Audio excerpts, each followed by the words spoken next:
মসজিদের ভেতরে প্রবেশের আগেই নির্দিষ্ট জায়গায় জুতা খুলে রেখেছিলাম, এটুকু বোধ আমাদের আছে। এবার আপনারা থামুন, নিজের কাজে মন দিন। এভাবে সমালোচনার জবাব দিতে সরাসরি মুখ খোলেন বলিউড অভিনেত্রী সোনাক্ষী সিনহা।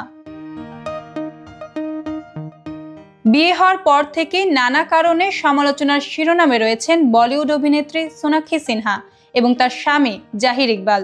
সম্প্রতি এই দম্পতি আবারও আলোচনার কেন্দ্রবিন্দুতে উঠে এলেন আবুধাবির শেখ জায়েদ মসজিদ পরিদর্শন এবং সেই সফরের ছবি সোশ্যাল মিডিয়ায় পোস্ট করার পর।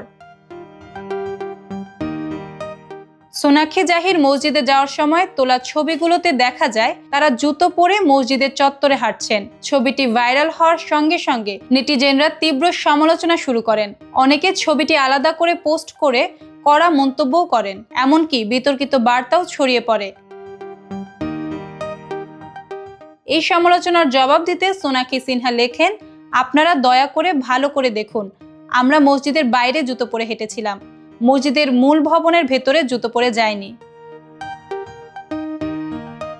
সোনাক্ষীর এই মন্তব্যে স্পষ্টভাবে বোঝা যায় তিনি এবং জাহির মসজিদের ভেতরের শৃঙ্খলা ও আচার আচরণ সম্মান করে চলেছেন। সামাজিক মাধ্যমে ছবিগুলো পোস্ট করার উদ্দেশ্য ছিল ভ্রমণ কেন্দ্রিক মুহূর্ত শেয়ার করা, কিন্তু তা কিছু দর্শকের ভুল বোঝাবুঝির কারণে বিতর্কে পরিণত হয়।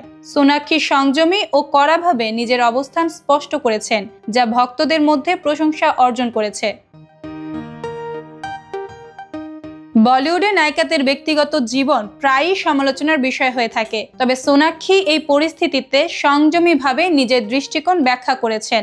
সামাজিক দায়িত্ববোধ এবং ব্যক্তিগত মর্যাদার মধ্যে ভারসাম্য বজায় রাখার উদাহরণ হিসেবে তার প্রতিক্রিয়া স্বীকৃত। এই ঘটনায় আরো স্পষ্ট হয়ে ওঠে সোনাক্ষী এবং জাহিরের মতো তারকারা সোশ্যাল মিডিয়ায় নিজেদের কর্মকাণ্ড শেয়ার করলেও মাঝে মাঝে তা বিতর্কের জন্ম দেয়, কিন্তু নিজের অবস্থান পরিষ্কার করে দেওয়ার মাধ্যমে তারা পরিস্থিতি নিয়ন্ত্রণে রাখতে সক্ষম। নিজের কাজে মন দিন। আবুধাবির মসজিদ পরিদর্শনের ছবি নিয়ে সমালোচনার মুখে পড়লেও সোনাক্ষী সিনহা স্পষ্ট বার্তা দিয়েছেন, আপনারা থামুন, নিজের কাজে মন দিন। এই বার্তায় ব্যক্তিগত ও সামাজিক দায়িত্বের মধ্যে ভারসাম্য এবং সম্মান বজায় রাখার গুরুত্ব ফুটে ওঠে।